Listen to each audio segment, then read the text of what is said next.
How much did Dr. Bronner's contribute? We contributed $2.3 million to the yes side. Yeah, we knew that what the other side was going to do, and that we had to step in and help. The amazing grassroots coalition there be able to fight these guys. Why is this debate so important to you, the labeling of GMO foods, and what are the lessons you've learned from this campaign battle?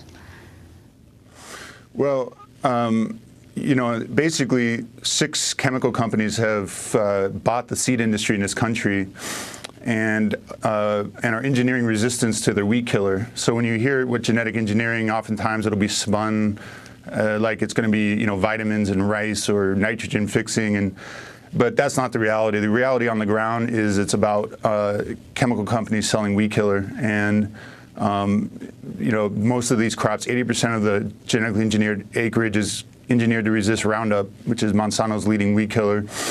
Overuse of this weed killer is now resulting in super weeds that are resistant to and aren't being killed by normal doses or applications. So ever more weed killers being poured onto our fields.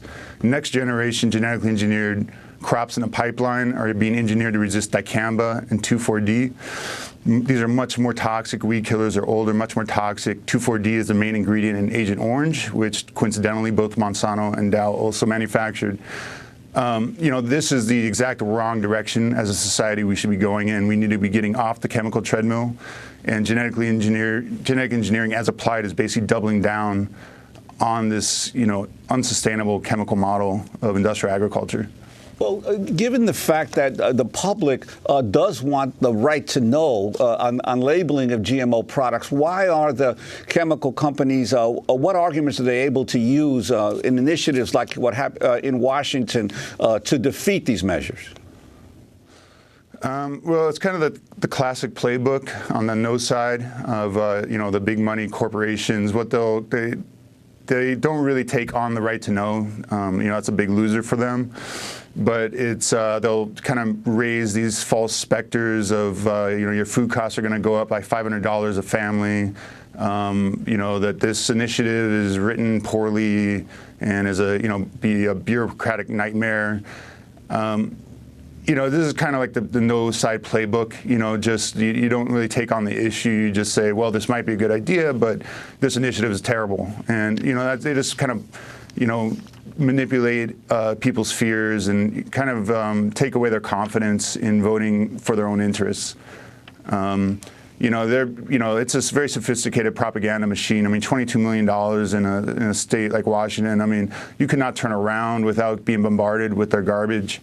Former Washington and it was being layered David, with mailers. So. Former Washington State Attorney General Ken Ikenberry said in an ad opposed to 522 would provide misleading information on food to consumers. We want to go to that clip.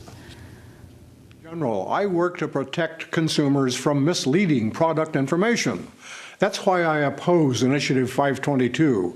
It would require some foods to be labeled as genetically engineered even if they're not, but it gives special exemptions to many foods that contain or are made with GE products. That's the exact opposite of truth in labeling. It would give consumers misleading information about the foods they buy. What about I urge a no vote. What about those charges, Davidbrenner? That was former Washington State Attorney General Ken Ikenberry. Yeah, and Republican.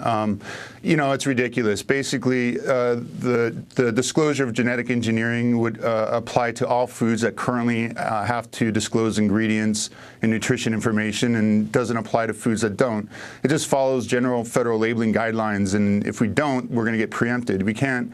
If we, when you're saying we're exempting foods, well, what's being exempted? Like restaurant food, stuff that isn't labeled. You don't label your, when you order out at a restaurant, that's not labeled. And, they're making hay like, oh, we're exempting restaurant food. And it's like, we only have 30 seconds. My question is, where do you go from here? Are there other such campaign battles going on around the country? Yeah, there's 26 states considering legislative or pursuing legislative strategies. Both Connecticut and Maine have labeling laws that will trigger as soon as 5 of those states enact labeling. And also, Washington is it's not done yet. It's an all-mail ballot. Votes are still being counted. We're up to like 2-to-1. The late surge, especially from King County, the Seattle center, the urban central. I mean, we're starting to see 2-to-1 come in, and we're up to 47% now. I mean, we may yet close this out with a victory in Washington State. Well, we will continue to follow it, certainly.